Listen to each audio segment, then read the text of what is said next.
आपकी खुशी में, आपके गम में, आपकी आंसुओं में, आपकी मुस्कुराहटों में, आपके आज में, आपके कल में, आपके साथ होगी एक कहानी और मैं। नमस्कार दोस्तों, आज मैं आप सब लोगों के लिए शरद चंद्र चट्टोपाध्याय जी के उपन्यास चरित्रहीन का पहला भाग लेकर आई हूँ। आशा करती हूँ इसका वाचन आपको पसंद ज़रूर आएगा। वाचन पसंद आए तो मेरे इस चैनल को सब्सक्राइब ज़रूर कीजिएगा। तो चलिए चरित्रहीन का पहला भाग शुरू करते हैं मेरी यानी मंजू की आवाज़ में। पश्चिम हिंदुस्तान के एक बड़े नगर में जाड़े की ऋतु लगभग आ पहुंची थी। रामकृष्ण परमहंस के एक नए शिष्य को किसी एक शुभ कार्य की भाषण सभा में उपेंद्र को सभापति बनाया जाए और उस पद की मर्यादा के अनुकूल जो कुछ कर्तव्य है उनका भी अनुष्ठान पूरा करा लिया जाए। इसी प्रस्ताव को लेकर एक दिन सवेरे कॉलेज के विद्यार्थियों का दल उपेंद्र के पास पहुंच गया। उपेंद्र ने पूछा, शुभ कार्य क्या है, जरा मैं भी तो सुनूं। उन लोगों ने बताया कि अभी तक इस बात को वो भी नहीं जान पाए। स्वामी जी ने कहा है इसी बात को वो सभा में ठीक तरह से समझाकर बताएंगे और सभा बुलाने की तैयारी और आवश्यकता बहुत अंशों में इसी के लिए है। उपेंद्र इस बात पर सहमत हो गए। ऐसी ही थी उनकी आदत। विश्वविद्यालय की परीक्षाओं को उन्होंने इतनी अच्छी तरह उत्तीर्ण कर लिया था कि छात्रों की मंडली में उनकी प्रतिष्ठा की कोई सीमा नहीं थी। इसलिए कामकाज आपद विपद में वो लोग जब कभी आ जाते थे तब वो उनके निवेदन और अनुरोधों की उपेक्षा उनके प्रति ममता के कारण नहीं कर सकते थे। विश्वविद्यालय की सरस्वती को पार करके अदालत की लक्ष्मी की सेवा में नियुक्त हो जाने के पश्चात भी लड़कों के जिम्नास्टिक के अखाड़े से लेकर फुटबॉल, क्रिकेट और डिबेटिंग क्लब तक के ऊंचे स्थान पर उनको ही बैठना होता था। लेकिन इन स्थानों पर सिर्फ चुपचाप बैठे रहना ही नहीं था, कुछ बोलना आवश्यक था। एक लड़के की ओर देखकर उन्होंने कहा, कुछ बोलना तो अवश्य पड़ेगा। सभापति बनकर सभा के उद्देश्य के संबंध में एकदम ही अनभिज्ञ रहना तो मुझे अच्छा नहीं लगता। क्या कहते हैं आप लोग? ये बात ठीक भी थी, लेकिन उनमें से किसी को कुछ मालूम नहीं था। बाहर के आंगन में फलों से लदे एक पुराने उड़हल के पेड़ के नीचे लड़कों का ये दल जब उपेंद्र को बीच में बैठाकर दुनिया के सभी संभव असंभव अच्छे कामों की सूची तैयार करने में व्यस्त हो उठा था, उसी समय दिवाकर के कमरे से एक आदमी सबकी नज़रों से बचकर बाहर चला गया। दिवाकर उपेंद्र का ममेरा भाई है। बचपन में मातृ पितृहीन होकर मामा के घर रहकर गुजारा कर रहा था। बाहर की एक छोटी सी कोठरी उसे दे दी गई थी। अवस्था प्रायः 19 की थी। एफए उत्तीर्ण करके वो बीए में पढ़ रहा था। इस भगौड़े पर उपेंद्र की ज्यों ही नज़र पड़ी त्यों ही उन्होंने पुकार कर कहा, सतीश, तू भागा कहाँ जा रहा है? इधर आ। पकड़ में आ जाने पर सतीश भयभीत सा पास आकर खड़ा हो गया। उपेंद्र ने पूछा, इतने दिन तुम कहाँ थे? भय का उपक्रम छोड़ सतीश हंसकर बोला, इतने दिन मैं यहाँ था ही नहीं। क्या उपेन भैया? अपने चाचा के यहाँ इलाहाबाद गया हुआ था। बात ठीक तरह पूरी भी न हो सकी थी कि एक युवक जिसकी दाढ़ी मूछ सफाचट थी और बाल संवारे हुए थे, आंखों को तनिक दबाकर दांत निकाल कर बोल उठा, मन के दुख के कारण ही क्या सतीश? हाई स्कूल की परीक्षा में इस बार भी उसे भेजा नहीं गया। इस बात को सभी जानते थे, इसलिए ये बात ऐसी भद्दी सुनाई पड़ी कि सभी उपस्थित लोगों ने लज्जा से मुंह नीचे झुका लिया।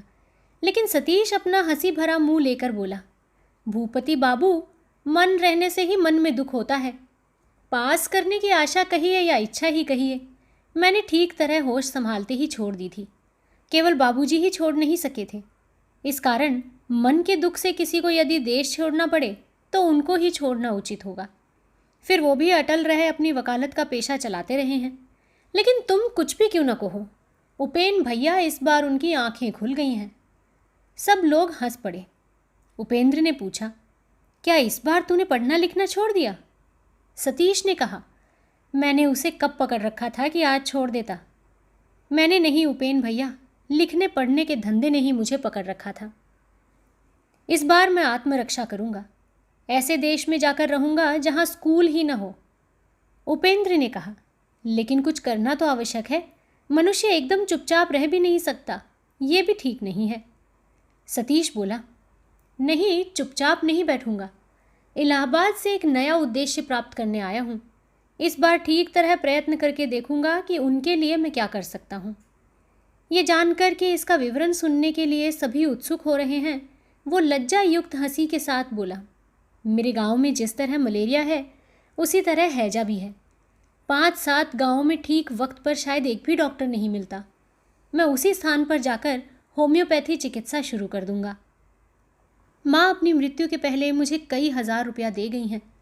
उन्हीं से अपने गांव के घर पर बैठक खाने में एक चिकित्सालय खोल लूँगा। हंसो मत उपेन भैया, तुम देख लेना, इस काम को मैं अवश्य करूँगा। बाबूजी को मैंने राज़ी कर लिया है। 1 महीना बीत जाने के बाद ही मैं कलकत्ता जाकर होम्योपैथी स्कूल में दाखिल हो जाऊँगा। उपेंद्र ने पूछा, 1 महीने के बाद ही क्यों? सतीश ने कहा, कुछ काम है। दक्षिण टोले में नवनाट्य समाज को तोड़कर एक अलग दल निकल पड़ा है। हमारे विपिन बाबू उस दल के नायक हैं। तार पर तार भेजकर उन्होंने ही मुझे बुलाया है। मैंने कह दिया है कि उनकी कंसर्ट पार्टी को ठीक करके ही किसी दूसरे कार्य में जुटूंगा। ये सुनकर सभी ठहाका मारकर हंसने लगे। सतीश भी हंसने लगा। थोड़ी देर में हंसी का वेग जब शांत पड़ गया, तब सतीश बोला, एक बंसी वादक का अभाव था, इसलिए मैं आज दिवाकर के पास यहाँ आया था। अगर नाटक की रात को वो मेरा उद्धार कर दे तो और अधिक दौड़ धूप नहीं करनी पड़ेगी। उपेंद्र ने पूछा, वो क्या कहता है? सतीश ने कहा, वो कहेगा ही क्या, कहता है कि परीक्षा नज़दीक है। ये बात मेरे दिमाग में घुसती नहीं उपेन भैया कि 2 साल तक पढ़ने लिखने के बाद दी जाने वाली परीक्षा किस तरह लोगों की एक ही रात की अवहेलना से नष्ट हो जाती है। मैं कहता हूँ, जिनकी सचमुच ही नष्ट हो जाती है उनकी वो नष्ट हो जाए तो उचित ही है। इस तरह पास करने की मर्यादा जिनके लिए हो उनको ही रहे, मेरे लिए तो नहीं है। तुम इस बात से रुष्ट न हो सकोगे उपेन भैया। मैं तुमको जितना जानता हूँ ये लोग उसका चौथाई भी नहीं जानते। जिम्नास्टिक अखाड़े से लेकर फुटबॉल क्रिकेट तक बहुत दिन मैंने तुम्हारी शागिर्दी की है। साथ साथ घूमकर बहुत दिन बहुत तरह से तुम्हारा समय नष्ट होते मैंने देखा है। अनेक परीक्षाओं में भाग लेते भी तुमको देखा है और विविध पूर्वक स्कॉलरशिप के साथ पास करते भी देखा, लेकिन किसी दिन तुमको परीक्षा की दुहाई देते नहीं सुना। इस बात को यहीं समाप्त कर देने के उद्देश्य से उपेंद्र ने कहा, मुझे तो बांसुरी बजाना नहीं आता। सतीश ने कहा, लेकिन छोड़ो इस बात को, दोपहरिया की धूप में तुम लोगों की ये बैठक किस लिए? जाड़े की धूप की तरफ पीठ किए माथे पर चादर लपेटकर सभी बैठे थे। इन लोगों की ये बैठक खूब ही जम गई थी। दिन इतना चढ़ आया है, इस ओर किसी ने भी लक्ष्य नहीं किया था। सतीश की बात से समय का ध्यान आते ही सभी एक साथ चौंक कर खड़े हो गए। सभा भंग होते भूपति ने पूछा, उपेंद्र बाबू, तो अब कैसे होगा? उपेंद्र ने कहा, मैंने तो कह दिया है, मुझे कोई आपत्ति नहीं है, लेकिन तुम लोगों के स्वामी जी का उद्देश्य अगर पहले ही कुछ मालूम हो जाता तो बड़ा अच्छा होता। एकदम मूर्ख की तरह कहीं जाने में संकोच लगता है। भूपति ने कहा, लेकिन एक भी बात वो नहीं बताते, बल्कि कहते हैं कि जो विषय जटिल और दुर्बोध्य है उसको विशद रूप से साफ तौर से समझकर बताने का अवसर और सुविधा न मिलने तक बिल्कुल ही न बताना अच्छा है, अन्यथा इससे अधिकांश में सुफल के बदले कुफल ही मिलता है। चलते चलते बातचीत हो रही थी। इतनी देर में सभी बाहर आ खड़े हुए। सतीश ने कहा, क्या बात है उपेन भैया? भूपति बीच में बोल पड़ा, सतीश बाबू, आपको भी चंदे के खाते में दस्तखत करना पड़ेगा। इसका कारण इस समय हम लोग ठीक तौर से बता न सकेंगे। परसों अपराह्न में कॉलेज के हॉल में स्वामी जी खुद ही समझा कर बताएंगे। सतीश ने कहा, तब तो मेरा समझना ही नहीं होगा भूपति बाबू। परसों हम लोगों का रिहर्सल होगा, मेरे अनुपस्थित रहने से काम न चलेगा। आश्चर्य में पड़कर भूपति ने पूछा, ये कैसी बात आप कह रहे हैं सतीश बाबू? थिएटर की मामूली हानि होने के डर से ऐसे महान कार्य में आप सम्मिलित नहीं होंगे? लोग सुनेंगे तो क्या कहेंगे? सतीश बोला, लोग ना सुनने पर भी बहुत सी बातें करते रहते हैं। दूसरों की बात छोड़िए, अपनी हालत देखिए। कुछ भी जानकारी न रहने पर भी आप लोग संदेह छोड़कर इस अनुष्ठान को जितना महान कहकर विश्वास कर सके हैं, यदि मैं उतना न कर सकूं तो मुझे आप लोग दोष मत दीजिएगा। बल्कि जिसको मैं जानता हूँ, जिस काम की भलाई बुराई को समझता हूँ, उसकी उपेक्षा करके, उसको हानि पहुँचाकर एक अनिश्चित महत्व के पीछे पीछे दौड़ना मुझे अच्छा नहीं मालूम देता। उपस्थित छात्र मंडली में आयु और शिक्षा की दृष्टि से भूपति ही सबसे अधिक श्रेष्ठ थे, इसलिए वो ही बातचीत कर रहे थे। सतीश की बात सुनकर उन्होंने हंसकर कहा, सतीश बाबू, स्वामी जी की तरह महान व्यक्ति अच्छी ही बात कहेंगे, उनका उद्देश्य अच्छा ही होगा, पर इस पर विश्वास करना तो मुश्किल नहीं। सतीश ने कहा, व्यक्ति विशेष के लिए ये कठिन नहीं है, मैं मानता हूँ। यही देखिए ना, हाई स्कूल पास कर लेना कोई कठिन काम नहीं है। फिर भी पास करना तो दूर रहा, 3-4 वर्षों में मैं उसके पास तक भी न पहुँच सका। अच्छा बताइए तो, स्वामी जी नामक मनुष्य को पहले कभी आपने देखा है या इनके संबंध में किसी दिन आपने कुछ सुना है? किसी को कुछ भी मालूम नहीं है। ये बात सभी ने मान ली। सतीश बोला, ये देखिए, एक गेरुआ कपड़े के अलावा उनका और कोई सर्टिफिकेट नहीं है, फिर भी आप लोग पागल से हो उठे हैं, और मैं स्वयं अपने काम को नुकसान पहुंचाकर उनका भाषण सुनना नहीं चाहता। अब इसके लिए आप नाराज़ हो रहे हैं। भूपति ने कहा, पागल क्या यूं ही हो रहे हैं? ये गेरुआ वस्त्रधारी संसार को बहुत कुछ दे गए हैं। जो कुछ भी हो, मैं नाराज़ नहीं होता, दुख अनुभव करता हूँ। संसार की सभी वस्तुएं सफाई और गवाही साथ लेकर हाजिर नहीं हो सकती। इस कारण अगर उन्हें झूठ समझकर छोड़ देना पड़े तो बहुत सी अच्छी चीज़ों से ही हम लोगों को वंचित रह जाना पड़ेगा। भला आप ही बताइए, जिस समय आप संगीत में सारे गामा साधते थे, उस समय आपको कितने रस का स्वाद मिलता था? उसकी कितनी अच्छाई बुराई आपकी समझ में आती थी? सतीश बोला, मैं भी यही बात कह रहा हूँ। संगीत का एक आदर्श यदि मेरे सामने न रहता, मीठे रस का स्वाद पीने की आशा यदि मैं न करता, तो उस दशा में इतना कष्ट उठाकर मैं सारे गामा को साधने नहीं जाता। वकालत के पेशे में रुपए की गंध अगर आप इतने अधिक परिमाण में नहीं पाते तो एक बार फेल होते ही रुक जाते। बार बार इस तरह जी तोड़ मेहनत करके कानून की किताबों को कंठस्थ नहीं करते। उपेन भैया भी शायद किसी स्कूल में अध्यापकी पाकर ही इतने दिनों में संतुष्ट हो गए होते। उपेंद्र हंसने लगे, लेकिन भूपति का मुंह लाल हो गया। तिल का जवाब ताड़ से दिया था, ये बात वो सभी समझ गए। क्रोध दबाकर भूपति ने कहा, आपके साथ बहस करना बेकार है। सब लोग रास्ते के किनारे बैठ गए थे।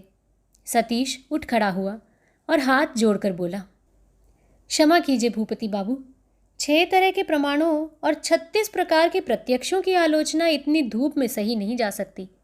इससे तो अच्छा यही है कि संध्या के बाद आप बाबूजी की बैठक में आइएगा, जहां आधी रात तक तर्क वितर्क चल सकेंगे। प्रोफेसर नवीन बाबू, सदर आला गोविंद बाबू और घर के भट्टाचार्य जी तक ऐसे ही विषयों पर आधी रात तक बहस किया करते हैं। उनके पास वाले कमरे में मैं रहता हूँ।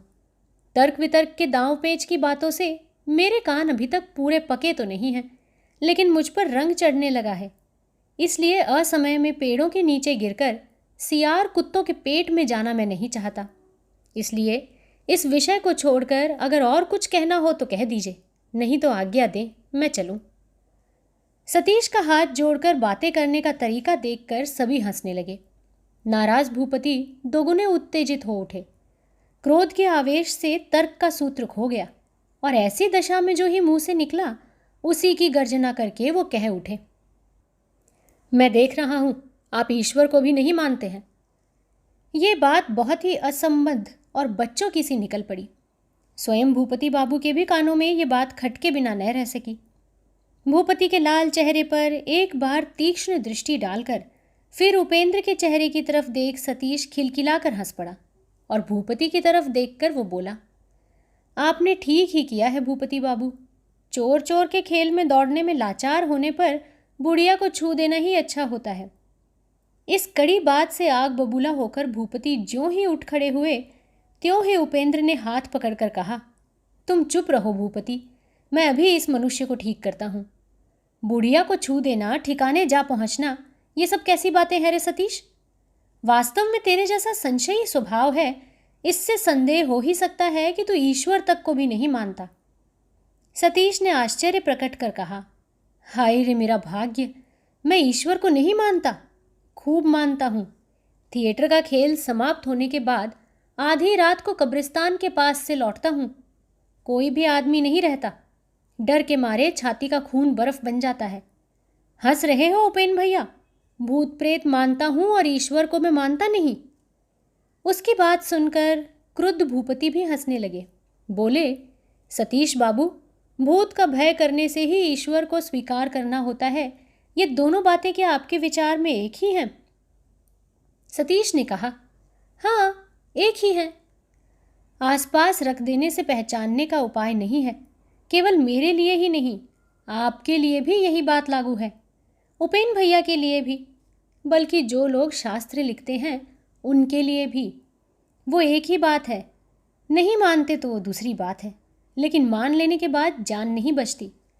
अभाव में, दुख में, विपद में बहुत तरह से मैंने सोच कर देख लिया है।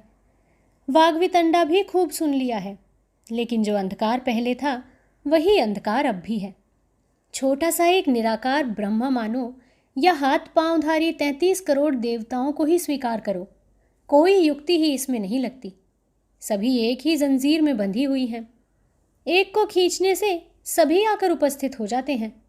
स्वर्ग नर्क आ जाएंगे, यह काल परकाल आ जाएंगे, अमर आत्मा आ जाएगी। तब कब्रिस्तान के देवताओं को किस चीज़ से रोकोगे? काली घाट के कंगालों की ही बात लो। चुपके चुपके तुम किसी एक आदमी को कुछ देकर क्या छुटकारा पा जाओगे? पल भर में बहुत से कंगले आकर तुमको घेर लेंगे। ईश्वर को मानूं और भूत से डरूं नहीं। जिस ढंग से उसने बातें की उससे सभी ठठाकर हंसने लगे। झगड़े के जो बादल घिर आए थे, इस सब हंसी की आंधी से न जाने कहाँ विलीन हो गए।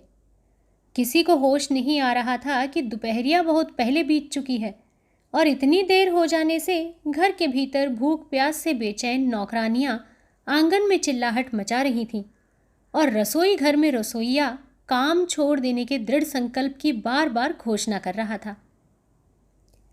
3 महीने के बाद कलकत्ता के एक मकान में एक दिन सवेरे नींद टूटने पर सतीश ने करवटें बदलते हुए अचानक ये निश्चय कर लिया कि आज स्कूल नहीं जाऊंगा। वो होम्योपैथिक स्कूल में पढ़ रहा था। गैर हाजिर रहने की इस प्रतिज्ञा ने उसके तन में अमृत की वर्षा कर दी और दम भर में उसने अपने विकल मन को सबल बना डाला।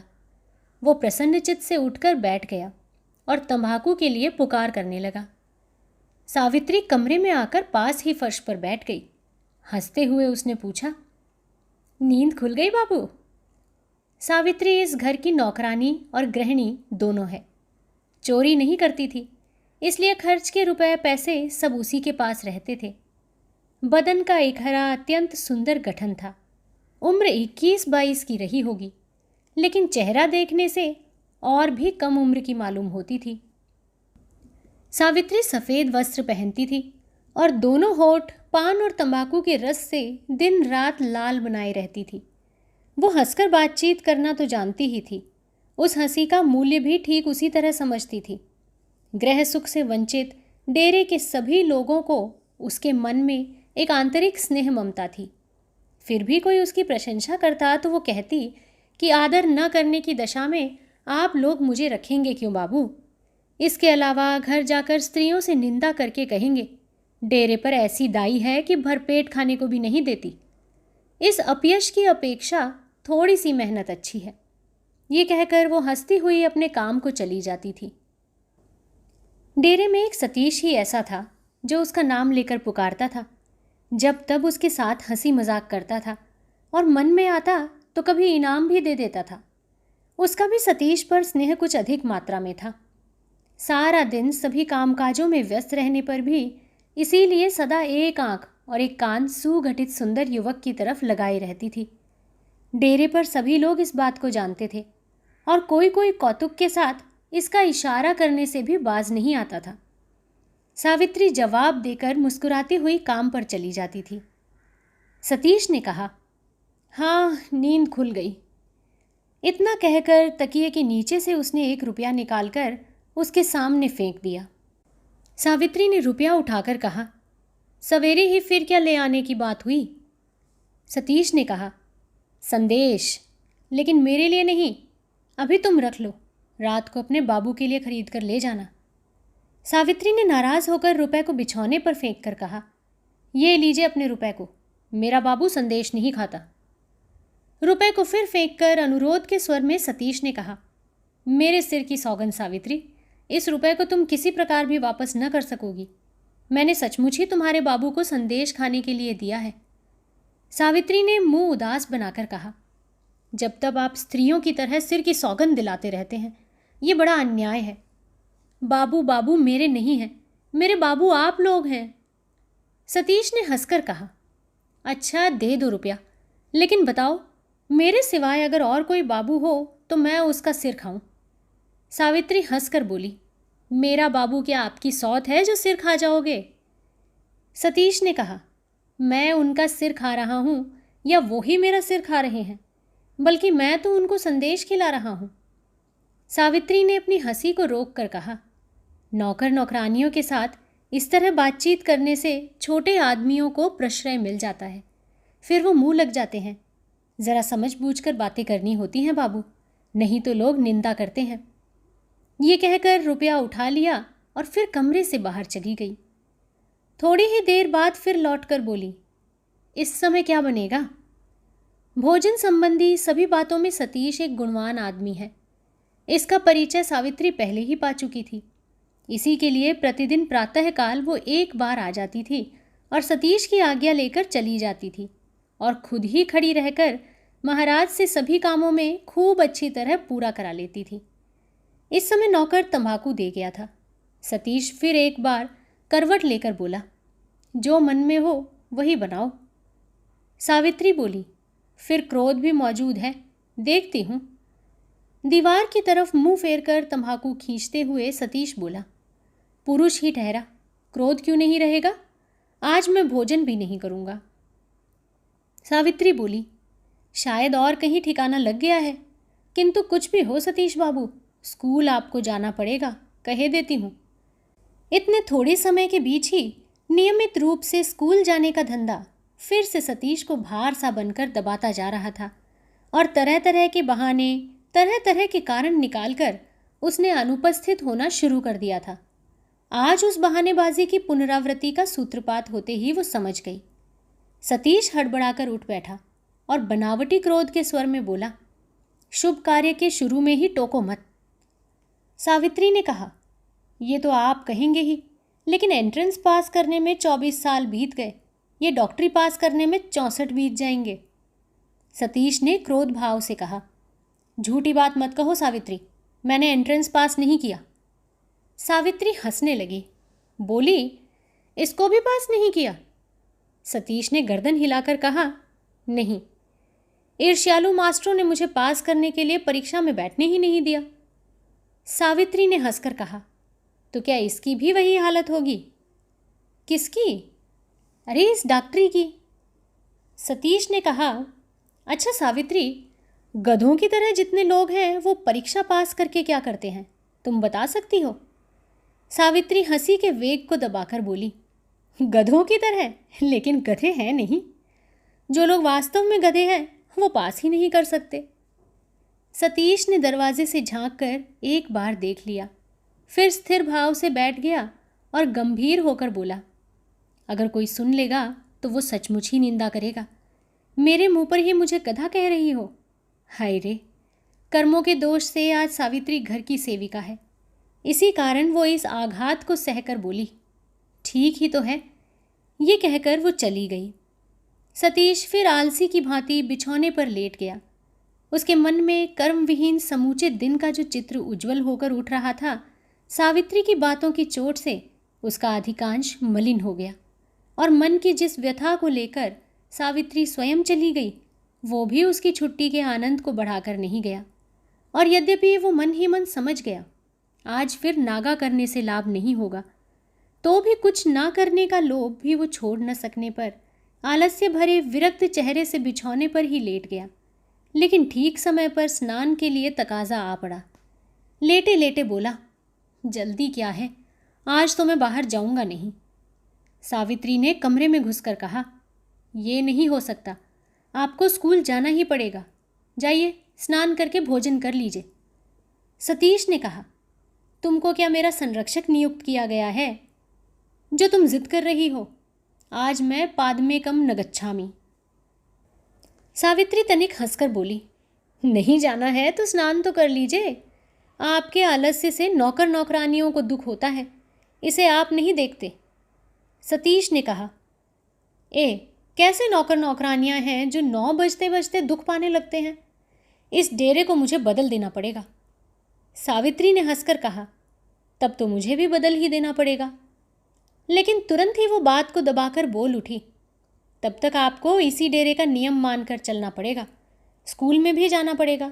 उठिए, दिन चढ़ता जा रहा है। इतना कहकर सतीश की धोती और अंगोछा स्नान घर में रख आने के लिए चल पड़ी। सतीश नियमित संध्या वंदन किया करता था। आज वो स्नान करके आया और पूजा के आसन पर बैठकर देर करने लगा। सावित्री 2-3 बार आकर देख गई और दरवाजे के बाहर से पुकारती हुई बोली, अब देर क्यों? परोसा हुआ भात ठंडा होकर पानी हो रहा है।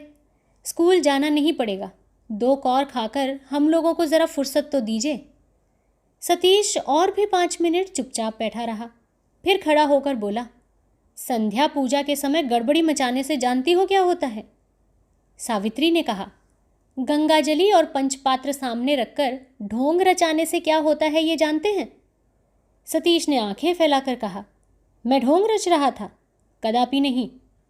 सावित्री कुछ कहने जा रही थी कि फिर रुक गई।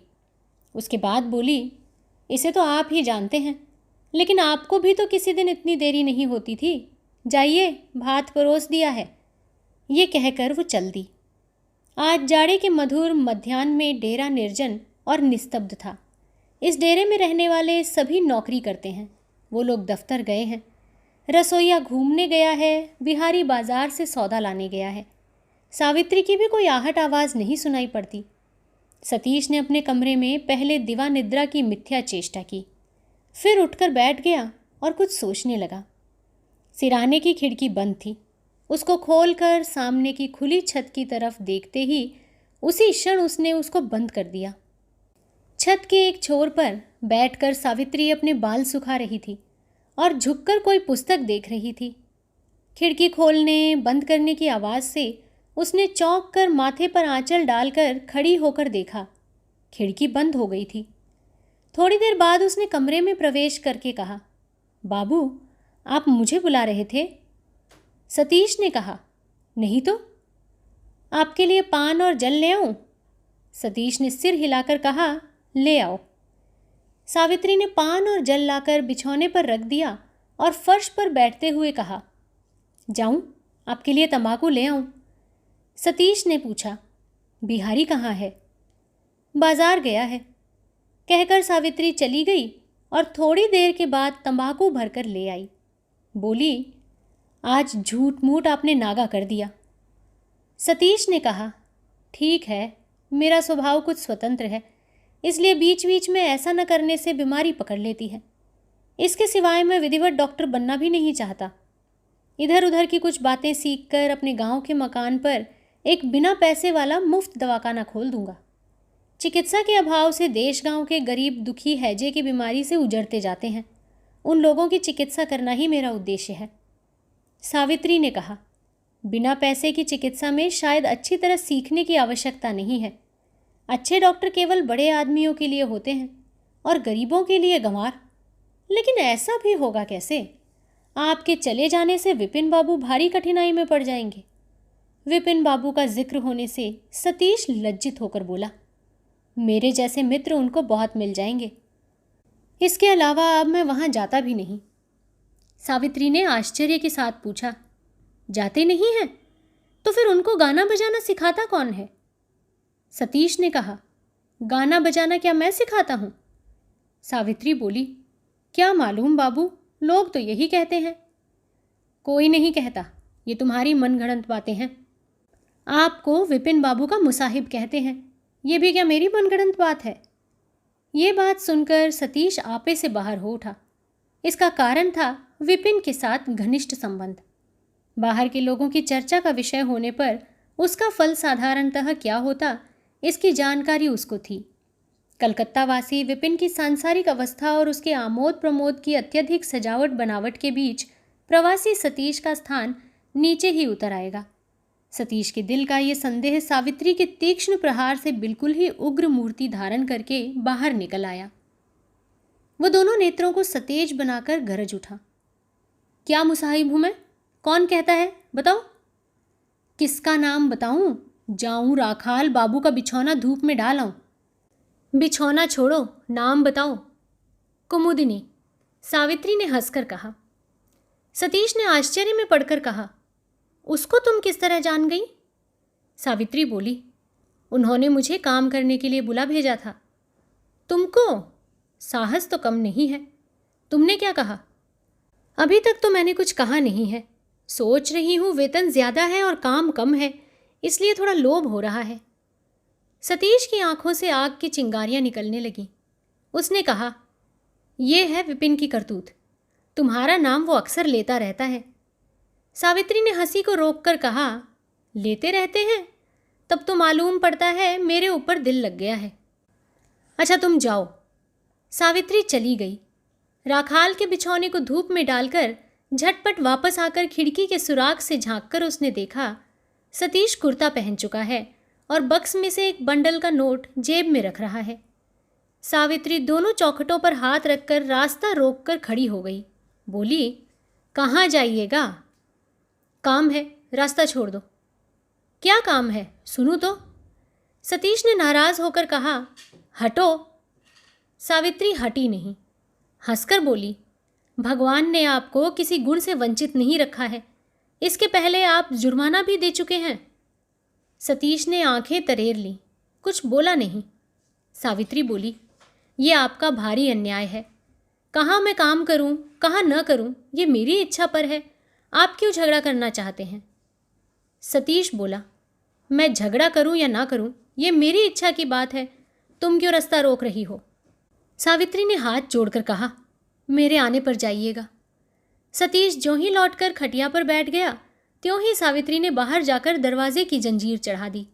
धीरे धीरे कहती गई, जब तक आप शांत न होइएगा दरवाज़ा ना खोलूंगी। ये कहकर वो चली गई। बाहर ना जा सकने के कारण सतीश अपने कुर्ते को ज़मीन पर फेंक कर लेट गया।